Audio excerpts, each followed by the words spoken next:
Good evening. Welcome to the Crown Hill Journey. I'm Christina Apt, and we are ready to read tonight, and we will be in the second book of Crown Hill, which belongs to Edward Randall, who's a prominent Buffalo attorney who owns Crown Hill, which is our home, as his summer home. He and his wife, Maria, and their two daughters spend every summer in Eden, which is a rural town about 25 miles south of Buffalo. And so what we know to date quickly is that the house in the 1880s was owned by a couple named Mary and Owen Southwick. Mary was found hanged in a shed out behind the house at Crown Hill.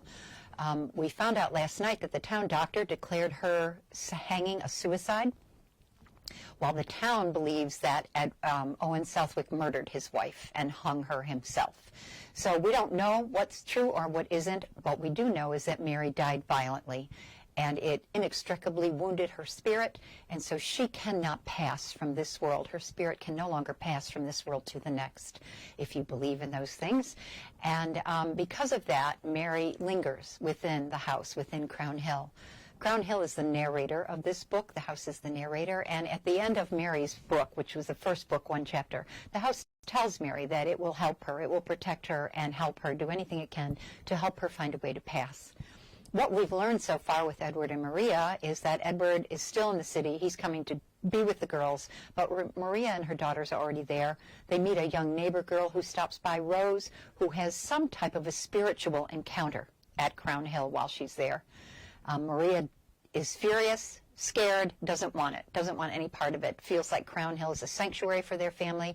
Edward has been involved in the world of spiritualism with a direct voice medium named Emily French. They even have a seance room in their city home where he and Emily French do seances. So tonight we are going to continue learning more about Edward and Maria and how they operate as a family with their daughters, and what's going to happen next if Crown Hill and Mary can continue to reach out to Edward and Maria, or if Maria will stop that from happening. That was pretty much where we were last night. Know that at the end of each chapter I will pause slightly. We'll read chapter 4 and 5 tonight because they are short. I will pause slightly at the end of each chapter because at the end of each chapter the house comes in. So the voice of the house will be there, and I will pause slightly so you know that. And the other thing is, I'm going to beg your forgiveness before we start tonight. There is going to be a gentleman who speaks, he is English, and he will speak with an English accent. It's probably going to sound pretty Irish tonight. It's something I'm going to have to learn more deeply. Fortunately, he only has a few lines in these first 2 chapters, so please, I beg your indulgence in knowing that I will not be good at that. I hope, too, that the sound is better tonight. It seemed like we were out of sync, so I believe we've taken care of that issue, and we're using a mic tonight as well. So here we go. I'm going to have a quick sip. No wine tonight. Tonight's some Baileys. It's Saturday. We're celebrating. So a quick sip of Baileys. And Crown Hill, A Novel of Love, Life in the Afterlife, Book 2, Edward, Chapters 4 and 5.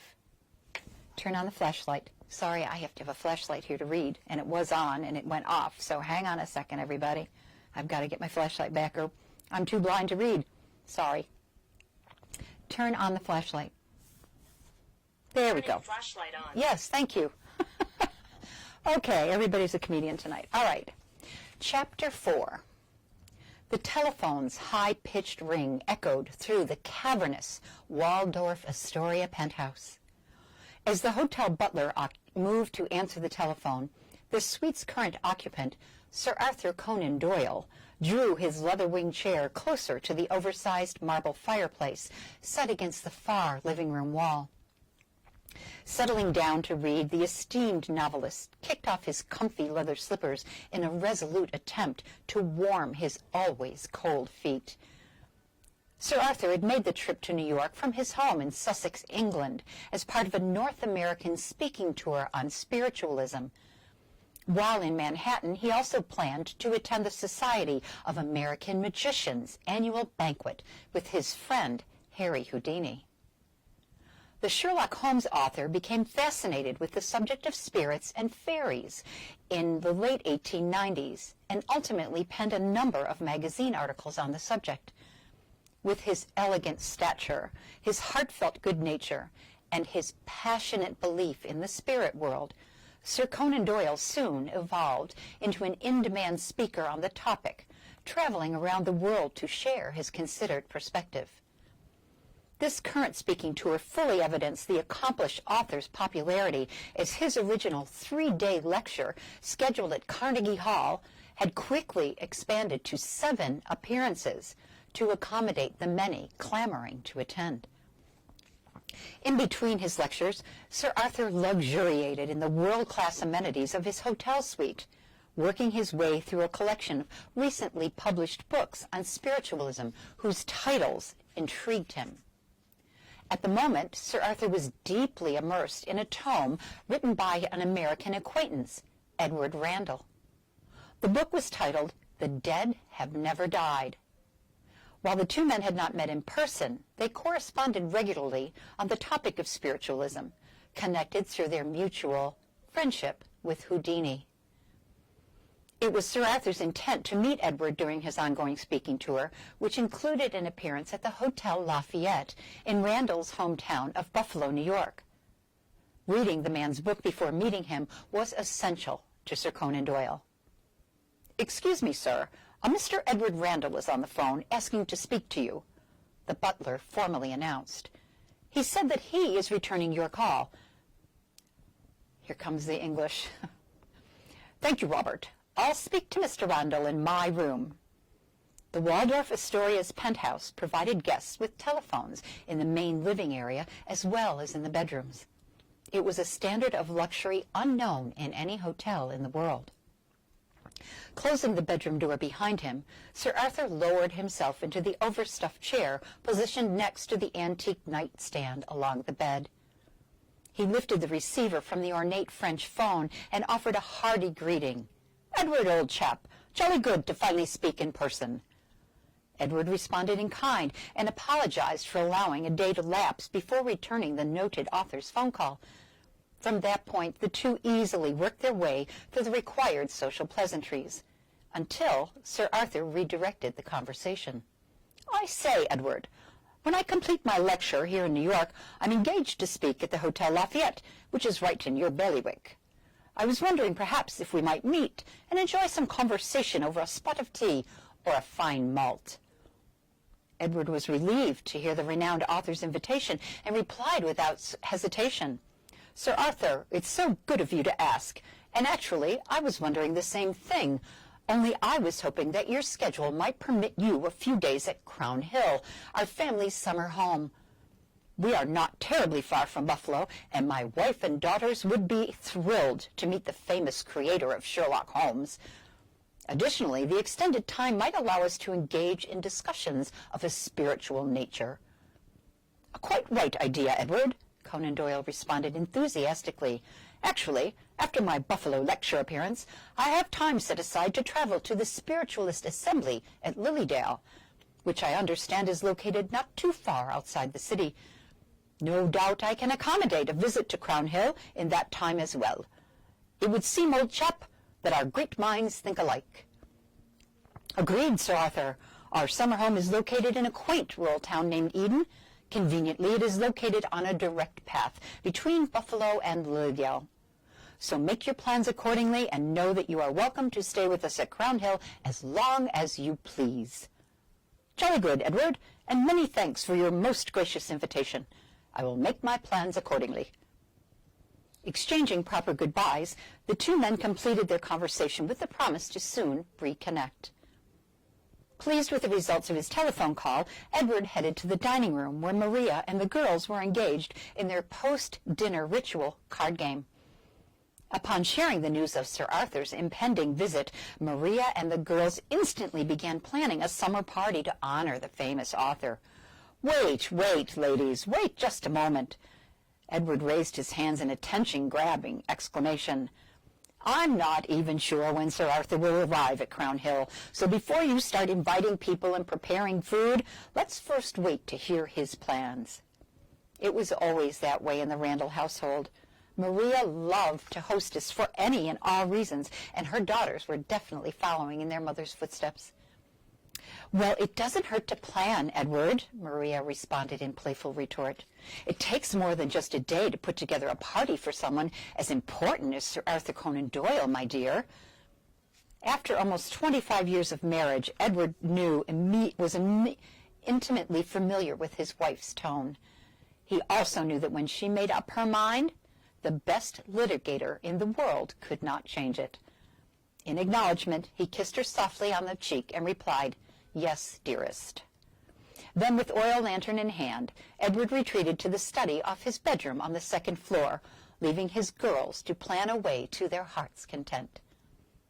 Truthfully, Maria and the girls fussing over menus and decorations was exactly what Edward had hoped to accomplish by inviting Sir Arthur to Crown Hill. Their excitement was the perfect distraction from the still disturbing Rose incident from the day before. Edward and Maria had discussed the occurrence at length after breakfast that morning while the girls were outside picking berries. His wife was concise and clear about her feelings. She did not want to discuss what happened ever again. Maria then strongly stated, she did not want Rose to return to their home ever again. She then strongly stated that if either of those things should happen, she and the girls would pack up and return to Buffalo, or perhaps even travel to their family camp in Bear Lake, Canada. Edward was fully aware of his wife's strong spirit, yet he highly doubted that she possessed the courage to spend the summer with the girls on her own. Just the same, he had no desire to test her resolve.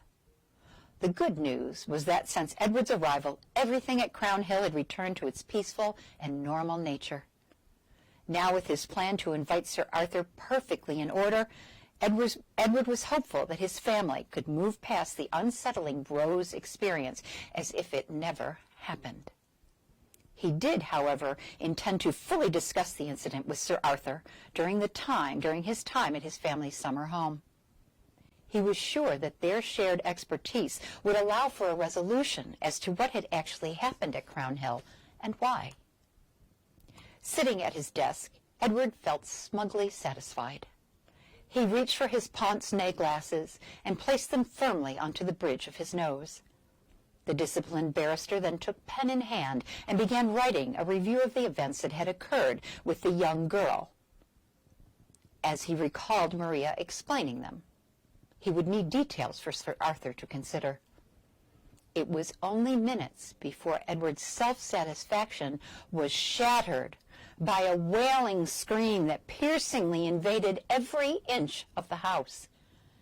In immediate response, Edward jumped up, knocking over the desk's inkwell in his haste. Sprinting out of his office and down the back stairs 2 treads at a time, he could hear Maria and the girls repeatedly shrieking his name. Darting through the kitchen, Edward raced into the dining room where he slammed into a halt. There, before Edward, stood his family, seemingly paralyzed, their eyes locked onto the dining room sideboard. As he turned his gaze to the oversized oak hutch, Edward saw something dramatically different inside the mirror, something that had never before appeared. It was the tortured face of a woman staring into Edward's eyes and speaking to him directly, speaking words that he could neither hear nor imagine.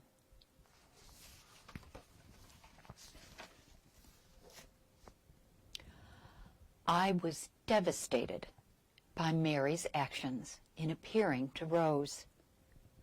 After the many years I had cared for her, tried to keep her from complete despair, she was now destroying everything with her impatience. When she withdrew into me after appearing to Rose, I strongly admonished that if she did not remain quiet and away from the Randalls, I would no longer provide her shelter. It was the first time Mary and I had ever shared unkind words or sharp responses. no longer shelter me, house? Mary lashed back. You may believe that you can banish me, but in truth, you can only make me feel unwelcome. And I will tell you that the pain of your disapproval is not enough to stop me from doing whatever I need to pass. Not now, not any longer. Mary's rough-edged anger was hurtful, an emotion so unknown to me. Anger. I had only witnessed it as she had lashed out at others. In response, I retreated deeply into myself, closing all access and leaving Mary isolated and alone. As that agonizing night passed into a new day, I decided to try and approach Mary with the kindness and love that had long connected us. Yet, before I could reach out to her, I felt Mary summoning all of her strength and power from within me. Suddenly, a force like a tidal wave of energy surged through my being. I had no idea what to think or expect. I had never experienced such intensity in my existence. It was then that my worst imaginings became real, as I heard the screams and witnessed the fears of Maria and the girls, as Mary revealed herself to them, materializing in the mirror in the image of the woman she once was. From that moment, there was no turning back. Mary had removed her spirit from my care and was now lost to me, completely out of my control. Chapter 5. Although Edward had participated in over 700 seances and spiritual gatherings in the 20 years he had partnered with Emily French, he had never witnessed anything quite like the vision before him in the mirror. Further sensationalizing the phenomena were the terrified pleas from his wife and daughters. Oddly, Edward was divided in his reaction. His heart demanded that he comfort his family and protect them from what appeared to be an invasive spirit. Yet his lawyer's intellect challenged him to further investigate the apparition before him. The decision was ultimately made for Edward, as in a split second, the woman's image vanished from the mirror. An eerie silence fell upon the house, as if all life had been completely withdrawn. The unnatural quiet was followed by a cold air that frosted the dining room and forced all of the Randalls to take deep, sharp breaths. Maria was the first to speak. "Edward, what is happening?" she begged in a desperately whispered voice. Edward's brain felt somewhat frozen, his words forming like icy, leaden drops. "I'm not sure. I don't know," was all he could manage as a response.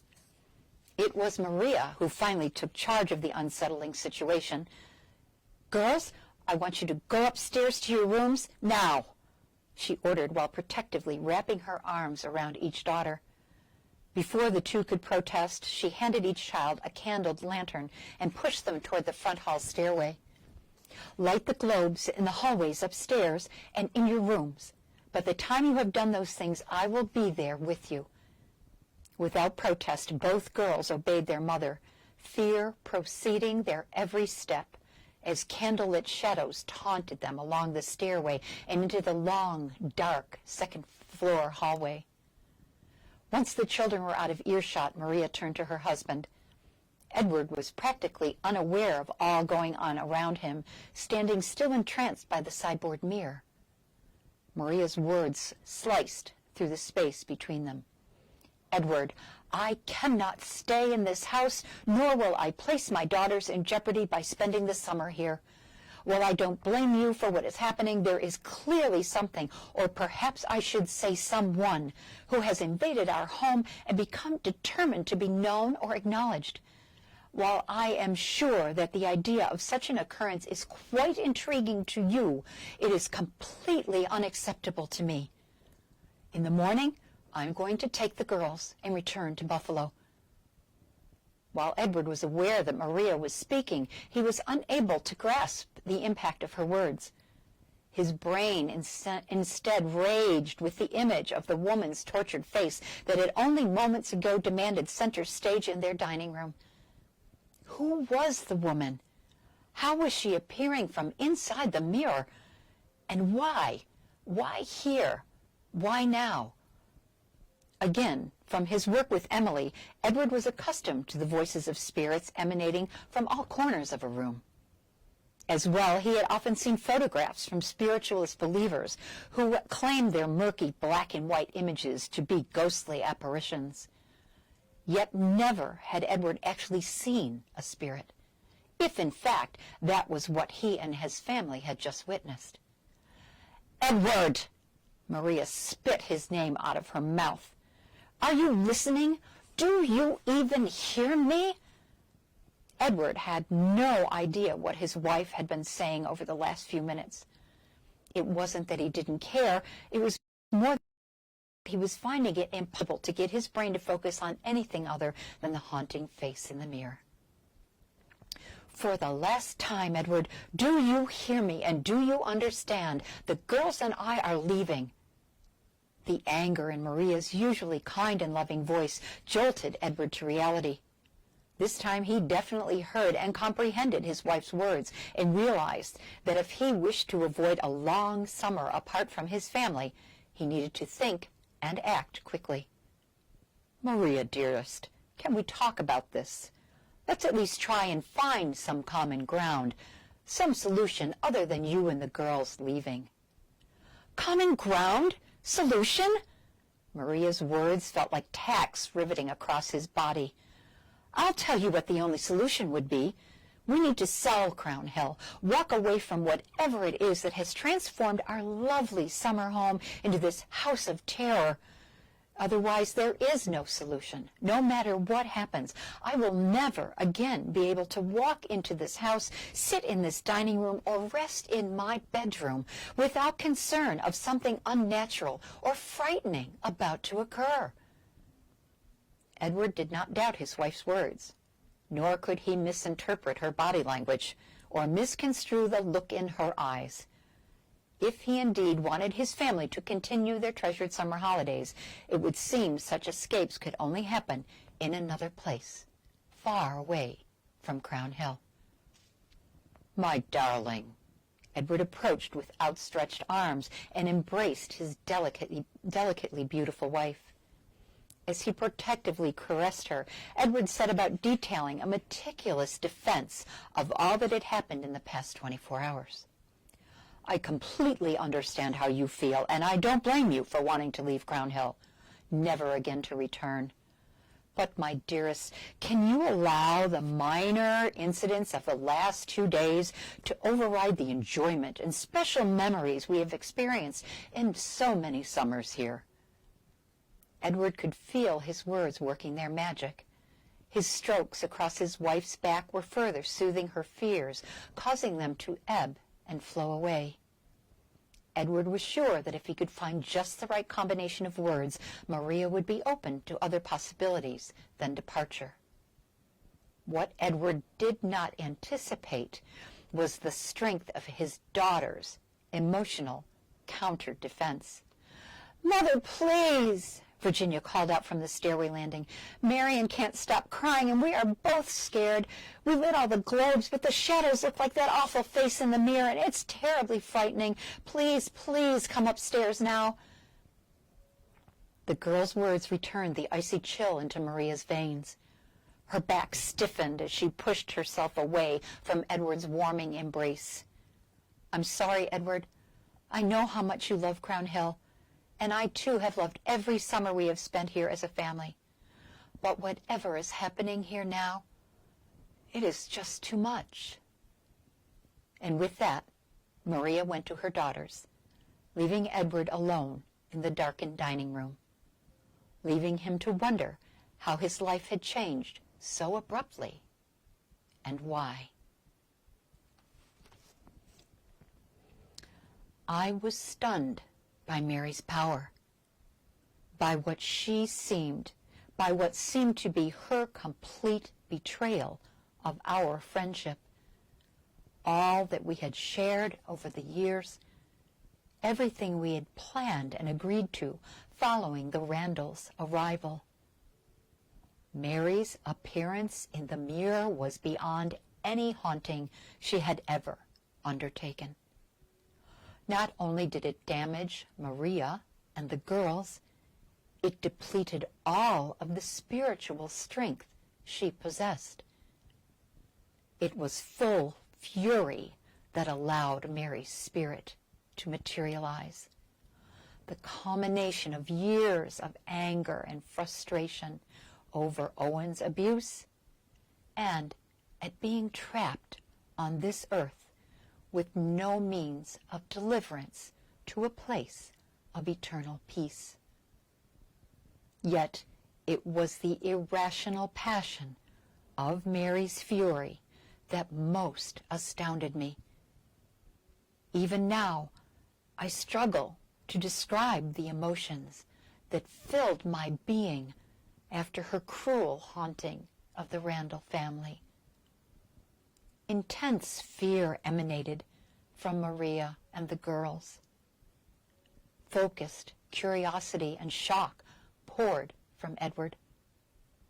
It was all so unnatural for this loving family to experience such distress within my care. What compounded Mary's disastrous haunting further was the angry exchange between Edward and Maria following her disappearance from the mirror. Their discordant words slashed painful gaps in the core of my being. In a matter of minutes, not only had I lost Mary, I was losing the family who had so lovingly restored me in so many ways. And all I could do was helplessly observe. So, the plot thickens. Wow, there's so many of you. Thank you all for joining tonight. I don't look at the list because it distracts me, and I'm trying so hard to read well to you. I will practice my English accent. Richard Lambert, I see you there. Maybe you can coach me. I don't know how to do an English accent. I can do Irish all day, but not English. Tomorrow night, I'm not sure if we do 2 chapters or 1. I haven't looked at it. We only do two chapters when they're short. If it's a longer chapter, we just do 1. But it's going to get good. It's going to get very interesting, and I hope you enjoyed the arrival of Sir Arthur Conan Doyle. That is all very true. He was at the house. He spent time there. He and Edward Randall were associates in World of Spiritualism, and Harry Houdini was a common friend.